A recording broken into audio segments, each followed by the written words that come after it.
I recognized the signature. It wasn't mine. The document sat on the hospital tray table, partially covered by a newspaper someone had left behind. Property transfer authorization, the header read. My name was typed at the bottom. Above it, a signature that looked almost right. Almost. But I'd signed my name thousands of times over 40 years of drafting architectural plans. And this wasn't how my J curved at the base. I set down the water cup I'd been reaching for. My hands were steadier now, 3 days after the surgery. The routine gallbladder removal had gone smoothly, according to Dr. Patterson. I was supposed to go home tomorrow. I picked up the document, held it toward the afternoon light streaming through the window. The signature was in blue ink. I always used black. Always. My daughter Emily had visited twice that morning already. Once at 7 with coffee and muffins, again at 10 with my mail and iPad. She'd seemed anxious, both times, asking repeatedly when I'd be released, whether I'd reviewed those papers the attorney sent. I'd told her I hadn't seen any papers from Frank Morrison, my lawyer of 15 years. She'd looked confused, said they must have gotten mixed up with the hospital paperwork. She'd check on it. This document wasn't from Frank.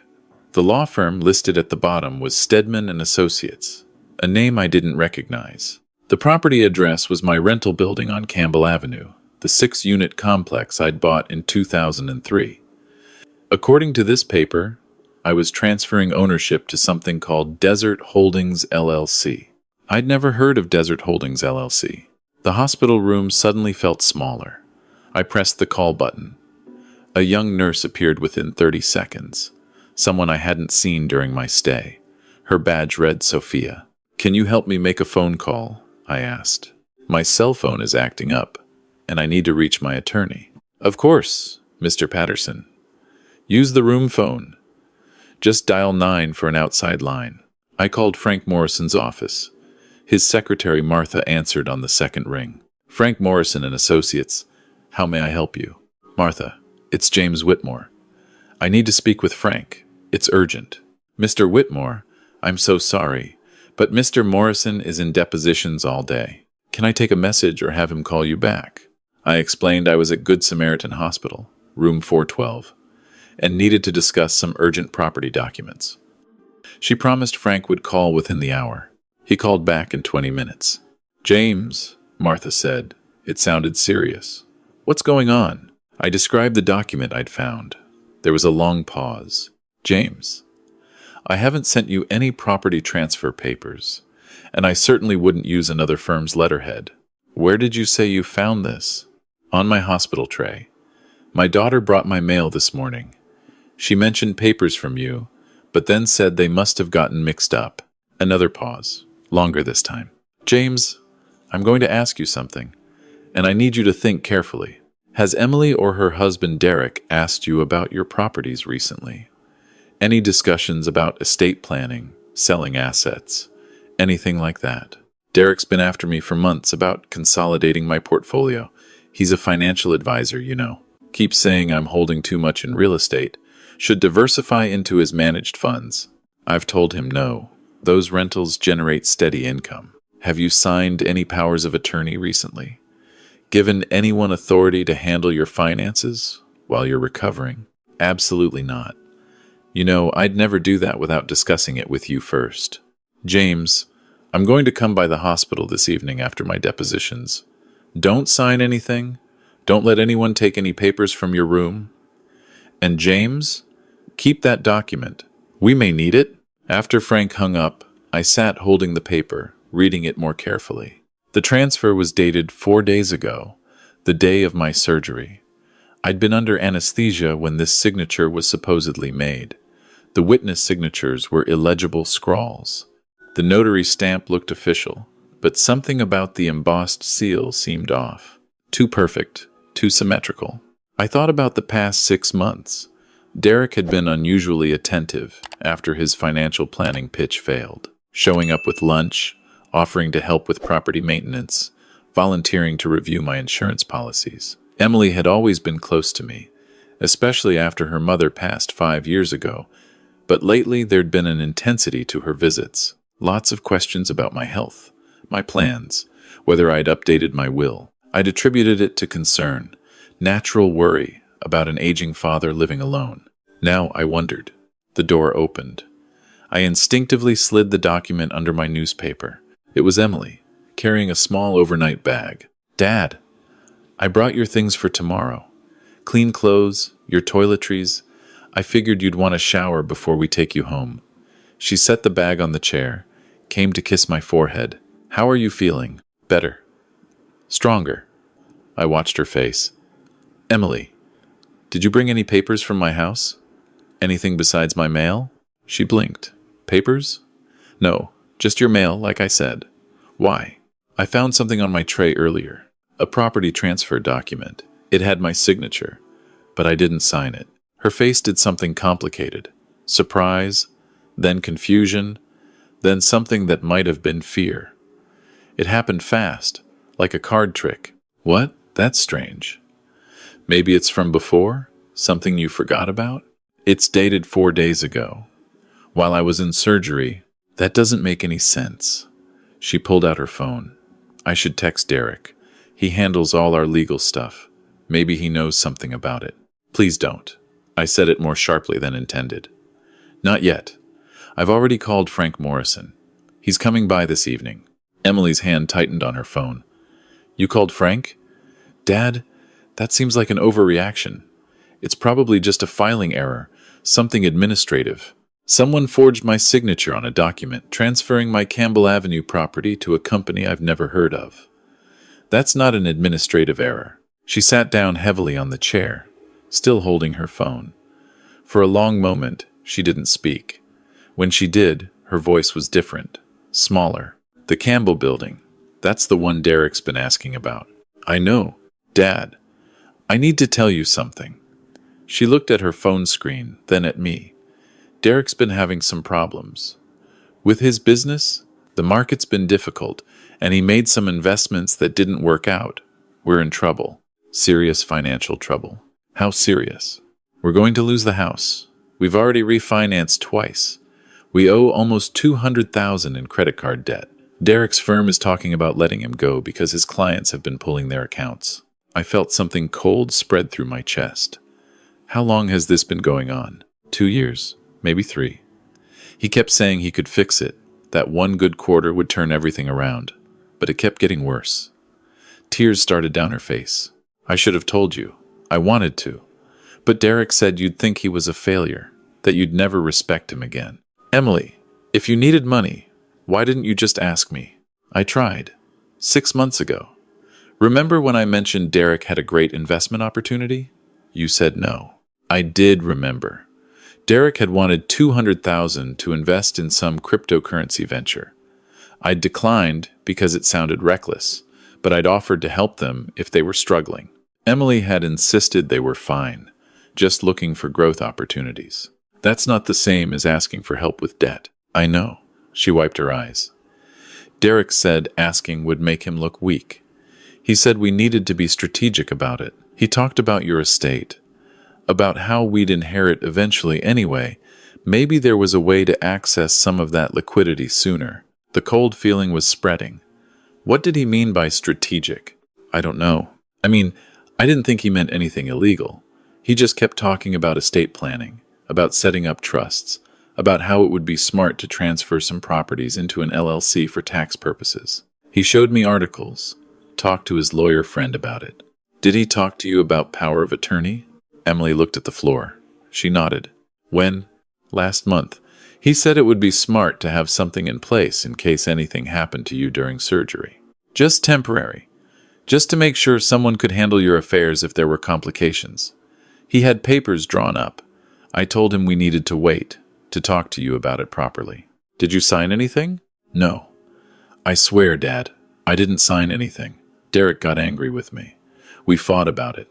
He said I was being difficult, that I didn't understand how desperate things were." She looked up at me, her face red and wet. "But I never gave him permission to do anything without your knowledge. Whatever that document is, I had nothing to do with it." I wanted to believe her. God, I wanted to believe my daughter wasn't part of this. "Where's Derek now?" "At work, I think. We barely talk anymore. Things have been terrible between us since I refused to help with the power of attorney thing." Emily, I need you to be completely honest with me. Do you know anything about Desert Holdings, LLC? Her face went white. That's Derek's company. He set it up last year. He said it was for his financial planning business, a way to structure his practice differently for tax benefits. Your husband set up a company and then forged my signature to transfer my property into it. Oh my God. Emily's hand went to her mouth. Oh my God, Dad. I didn't know. I swear I didn't know he would do this. When? How? Apparently, while I was in surgery 4 days ago. He was here. That day. He said he was here to support me, to wait during your surgery. I was so grateful. Her voice broke. He must have done it then. While I was in the waiting room terrified you wouldn't wake up, he was stealing from you. The door opened again. Derek walked in, carrying coffee cups. He was smiling until he saw Emily's face. Hey, what's wrong? Emily, are you crying?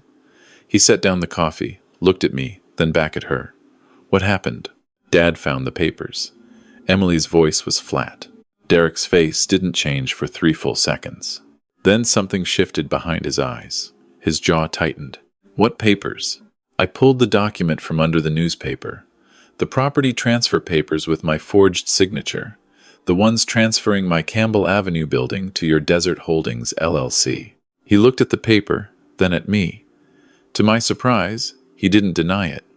Instead, he sat down carefully on the edge of the bed, like a man preparing to jump from a great height. I was going to tell you, or you, after everything was finalized. I was going to explain it was for tax purposes, that Frank had suggested it. He rubbed his face with both hands. I know how this looks. I know it's bad. But James, I was desperate. We're losing everything. I thought if I could just restructure your portfolio, show some returns, I could pay back what I owed and fix my reputation. The Campbell property, it's worth close to $2 million. I wasn't going to sell it. Just use it as collateral for a loan. Get the capital I needed to save my business, using a forged signature on a property transfer document. I had someone at a notary office I know. She owed me a favor. It wasn't supposed to go this far. I thought I'd have time to fix everything before you even noticed. Emily made a sound like a wounded animal. Derek, what have you done? I saved us. That's what I've been trying to do this whole time. Save us. You wouldn't help. Your father wouldn't help. Nobody understands how close we are to losing everything. His voice rose. I worked my whole life to build something, and it's falling apart because of factors I can't control. The market, the economy, clients, panicking. I just needed a chance to turn it around. By committing fraud, by being creative, by finding solutions, by not giving up and accepting failure like some people would. He stood up, paced to the window. Frank Morrison is going to kill this, isn't he? You called him. You're going to press charges. That's not really up to me. You committed a crime. Derek turned around, and for the first time I saw genuine fear in his face. James, please, I'm begging you. I have a daughter. Emma is 13 years old. If I go to prison, if I lose my license, we'll have nothing. Emily will have nothing. Emma will grow up knowing her father is a criminal. You should have thought of that before you forged my signature. I know. You're right. I'm not trying to justify it. I'm just asking for mercy. For Emily's sake. For Emma's sake. Let me make this right. I'll transfer the property back. I'll put everything in writing. I'll sign whatever Frank wants. Just don't destroy my family over one mistake. One mistake. As if forging a signature, creating fraudulent documents, and attempting to steal a $2 million property was equivalent to forgetting to put gas in the car. Emily was crying quietly in her chair. I looked at my daughter, at the girl I'd raised alone after Susan died, at the woman who'd stood by me through my own struggles with grief and loneliness. I thought about Emma, my granddaughter, who loved soccer and mathematics and terrible knock-knock jokes. Get out, I said quietly. Both of you. I need to think. Come back tomorrow after I've talked to Frank. Derek opened his mouth to argue. Emily grabbed his arm. Let's go, now. After they left, I sat in the empty room, holding the forged document. The light had shifted, painting the walls orange. Somewhere down the hall, a patient was laughing at something on television. I thought I knew my family. I thought I understood what they were capable of. How wrong I'd been. Frank Morrison arrived at 6:30.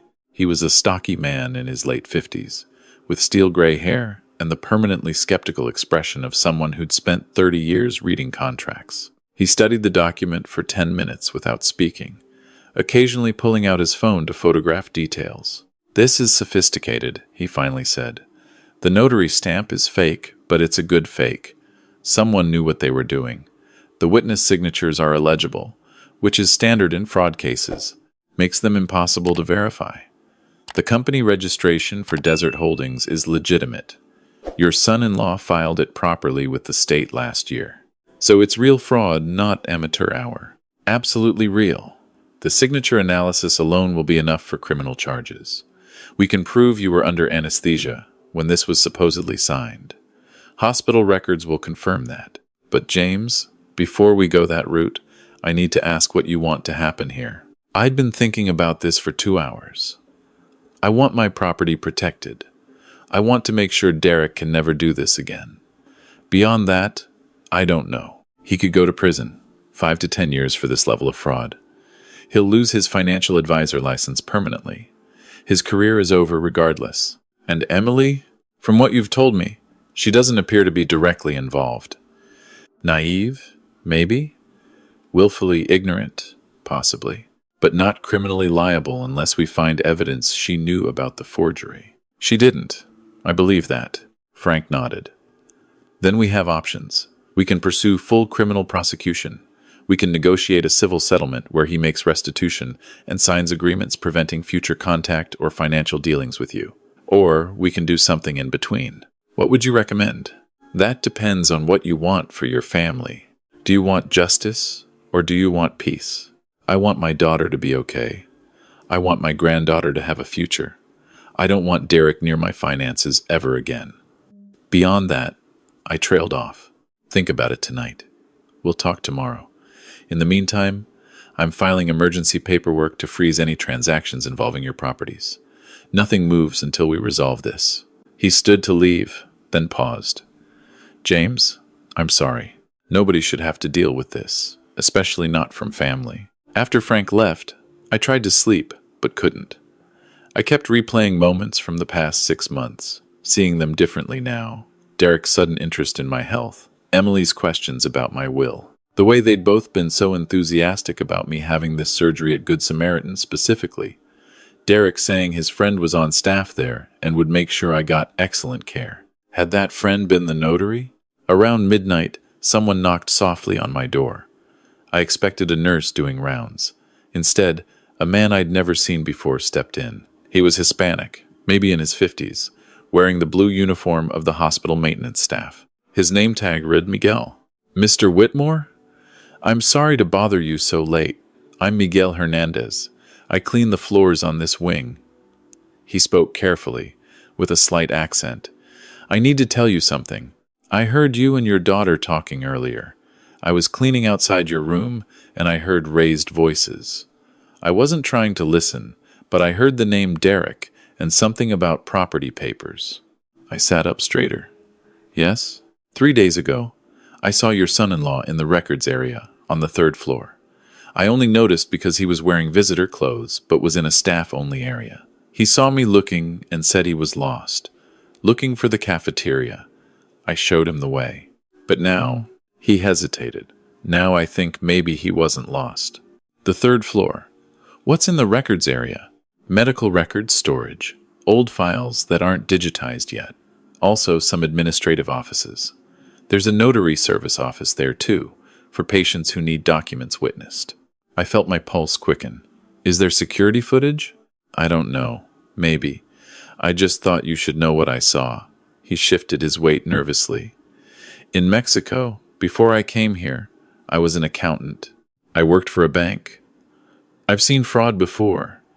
The way he looked when he saw me, the way he lied about being lost, I recognized that look. I didn't want to say nothing if something bad was happening. Miguel, thank you. This is very helpful. Can you write down exactly when you saw him and where? He pulled out a small notepad from his pocket and wrote carefully, his handwriting neat and precise. He tore out the page and handed it to me. I work here 5 years. Good people at this hospital. Good patients. What he did? Using your surgery time to steal from you? That's evil. Family should protect family. He moved toward the door. I hope you're okay, Mr. Whitmore. I hope your family situation gets better. After he left, I looked at the note. Miguel had included not just the day and time, but the exact location, description of what Derek was wearing, even which direction he'd gone afterward. The kind of detail you'd expect from someone trained to document financial transactions. I called Frank's cell. He answered on the 4th ring, voice groggy. James? Everything okay? I told him about Miguel. Frank was silent for a moment. Then I heard him moving, the scratch of pen on paper. That's good. That's actually really good. If we can prove Derek was near the notary office during your surgery, it strengthens our case significantly. Get Miguel's full contact information. I'll want to talk to him. The next morning, Emily arrived early, alone. Her eyes were swollen, face pale. She sat in the chair without speaking for a long time. I left him, she finally said. I packed Emma and me up last night and went to my friend Sarah's house. I told Derek if he even tries to contact us, I'm calling the police. Emily, let me finish. Please. She took a shaky breath. I talked to Emma.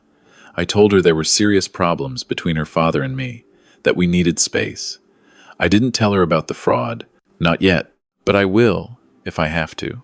She deserves to know the truth. You don't have to do this. Yes, I do.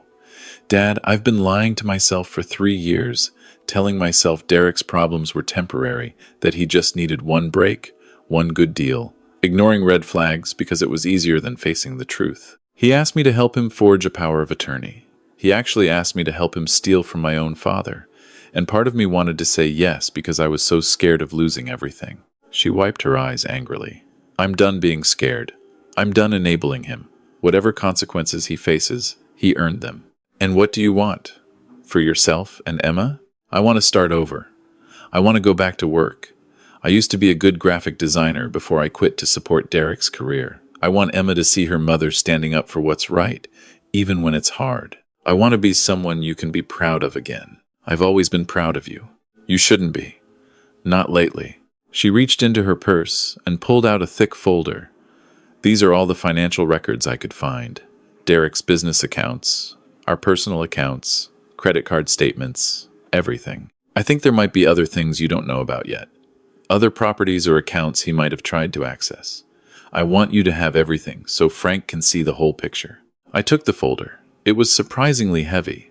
Emma, going to be okay? I think so. She's tough. Tougher than her mother was. Emily stood up. I should go. Let you rest.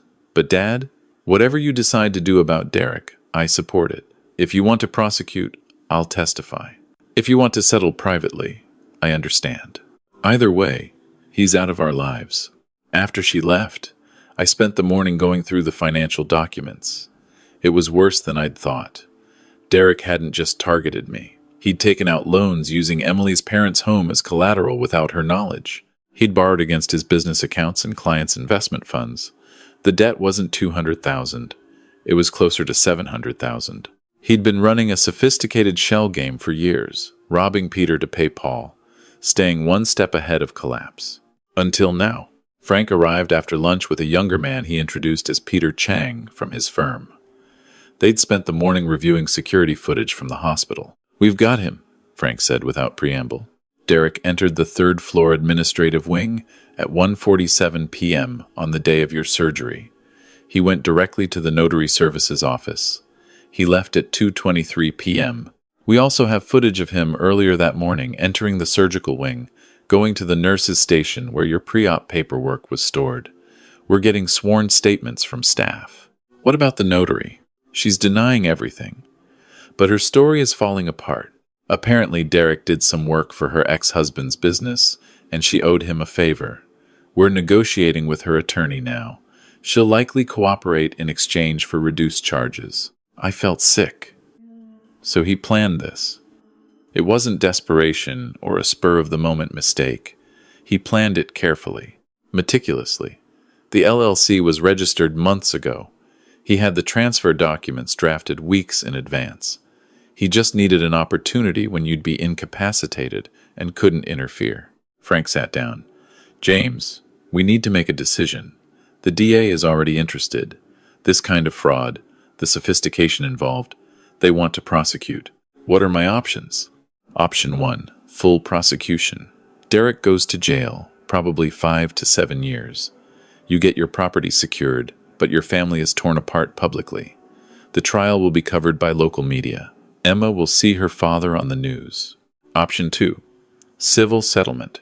Derek signs over any claims to your property, now and forever. He agrees to supervised financial counseling. He pays restitution, probably through garnishment, since he's broke. You drop criminal charges. He keeps his freedom but loses his career. The state board will still revoke his license based on the civil findings. Option 3, something in between. He pleads guilty to reduced charges, does minimal jail time, probation, restitution, still loses his license, but avoids the long prison sentence. What do you think I should do? I think you should protect yourself legally and let Derek face consequences. Beyond that, it's not my call. He's your family. I thought about Emma, 13 years old, at the age where everything felt like the end of the world already. I thought about Emily, trying to rebuild her life. I thought about Derek, desperate and foolish and criminal. I thought about Miguel, the maintenance worker who used to be an accountant, who recognized fraud when he saw it, who'd taken the time to document what he'd witnessed and bring it to me. Miguel, who owed me nothing, who'd risked his job to do the right thing. I want option 2, I said. Civil settlement. But I have conditions. I'm listening. Derek signs everything. Properties, accounts, any possible claims on my estate, everything. He agrees to supervised financial counseling for minimum 2 years. He enters therapy, real therapy, to figure out why he thought this was acceptable, and he pays restitution. He's broke, James. Then he pays it slowly. 10% of his income, whatever income he manages to get, until it's paid off. But here's the other part. He also commits to family therapy with Emily if she wants it. He apologizes to Emma in writing, explaining what he did and why it was wrong, in age-appropriate language that Frank and Emily review first.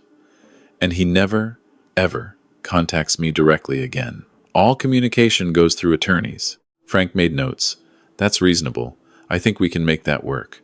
What about Emma's college fund? Have you thought about that? I'll set up a separate trust for Emma.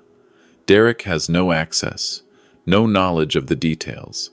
Emily is trustee. Emma gets it at 18 for college, or at 25 if she doesn't pursue education. Good. What else? Miguel Hernandez, the maintenance worker who brought me the information. I want to thank him properly. A thank you gift. That's fine, but be careful. Nothing that looks like payment for testimony if this goes to trial. It won't be for testimony. It'll be for doing the right thing when he didn't have to. I looked at Frank. Miguel told me he used to be an accountant in Mexico. I want to help him get back into that field. Pay for any certifications he needs, any education. Set him up with job placement assistance. Can you find out what he'd need to become a licensed accountant here? Frank smiled. That's generous. It's not generous. It's barely adequate thanks for someone who prevented my own son-in-law from successfully robbing me. The settlement took 3 weeks to finalize. Derek signed everything without negotiation. His attorney said Derek was relieved to avoid criminal prosecution and committed to making amends. The property was transferred back into my name. The forged documents were destroyed. Desert Holdings LLC was dissolved. Derek moved out of state to Colorado, where Emily said he'd found work as a sales associate at a sporting goods store. He sent the required letter to Emma, which Emily said was surprisingly thoughtful. He'd admitted his mistake, apologized for lying, explained that he'd made terrible choices because he was scared and proud. He asked for her forgiveness eventually, but said he understood if it took time. He promised to be better. Emma cried when she read it, but said she appreciated his honesty. Emily found work at a marketing firm, doing graphic design for their tech clients. She and Emma moved into a small apartment near Emma's school. Emily said it was the happiest she'd been in years. I went back to my house, to my rental properties, to my quiet life. But something had changed. I couldn't stop thinking about Miguel, about the courage it took to approach a stranger's hospital room at midnight to report something suspicious, about how easily he could have looked away, finished his shift, gone home to his own problems. Frank reported back on Miguel's situation.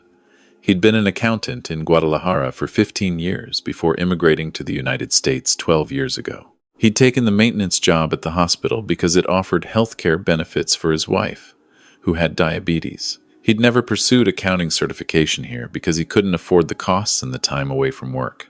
He needs to pass 4 exams for the CPA certification, Frank explained. Study materials, review courses, exam fees. It runs about $5,000. Then he'd need to complete supervised hours working under a licensed CPA, which might mean taking a pay cut initially to get into an accounting firm. Set it up, I said. All of it. Pay for the courses, the exams, the study materials. And Frank, I want you to find him a position. Someone in your network must need an accountant. Someone who will give him the supervised hours and pay him decently while he completes the requirements. James, that's going to run close to $15,000 between education and supplementing his income. Then it runs $15,000. The man saved me from being defrauded. The least I can do is help him return to his actual profession. Frank made it happen. Miguel was shocked when Frank approached him with the offer. He called me personally, his voice thick with emotion. Mr. Whitmore, I don't understand. This is too much. I just told you what I saw. Miguel, you didn't have to tell me anything. You could have walked past my room and gone home. You chose to get involved. You chose to do the right thing when it would have been easier to do nothing. That deserves recognition. But this is my life you're changing. My whole family's life. I know. Pay it forward someday. When you see someone who needs help, help them. Miguel passed all 4 CPA exams within 8 months. Frank placed him with a mid-sized accounting firm that handled real estate portfolios. 2 years later, Miguel became a licensed CPA. 3 years later, he made partner. We still have coffee once a month. He tells me about his clients, about his daughter who's studying engineering at ASU, about his wife whose diabetes is well controlled now with better health care. I tell him about my granddaughter Emma, who's thriving in high school, who wants to study architecture like her grandfather. We don't talk much about Derek anymore. Emily tells me he's remarried, working in retail management, attending his court-ordered therapy. He sends child support payments regularly. Emma sees him twice a year, supervised visits that Emily says are awkward but civil. It's not perfect healing. Emily still has hard days, debt she's paying off, trust issues she's working through in therapy. Emma struggles sometimes with having a father who committed fraud. I have moments of anger, of betrayal, of wondering what I could have done differently. But it's real healing. Messy, complicated, honest healing. I'm 70 now, 6 years past that hospital stay that changed everything. My Campbell Avenue property still generates good rental income. I sold my other buildings and put most of the money into trusts for Emma and for Emily. I kept enough to live comfortably, to travel occasionally, to take Emma to dinner every week at her favorite Thai restaurant. Last month, Miguel called with an interesting proposition. He's opening his own accounting firm, specializing in helping immigrant professionals navigate U.S. certification requirements. He wants to know if I'd consider being an investor and advisor. I said yes immediately. Because here's what I learned from that forged signature, from those terrifying days in the hospital, from watching my family almost destroy itself over money and pride and fear. The people who show up matter more than the people who were supposed to show up. The maintenance worker who notices something wrong matters more than the son-in-law who had every advantage. Character revealed under pressure matters more than character promised under perfect conditions. And sometimes, the family you choose matters just as much as the family you were given. I have coffee with Miguel tomorrow morning.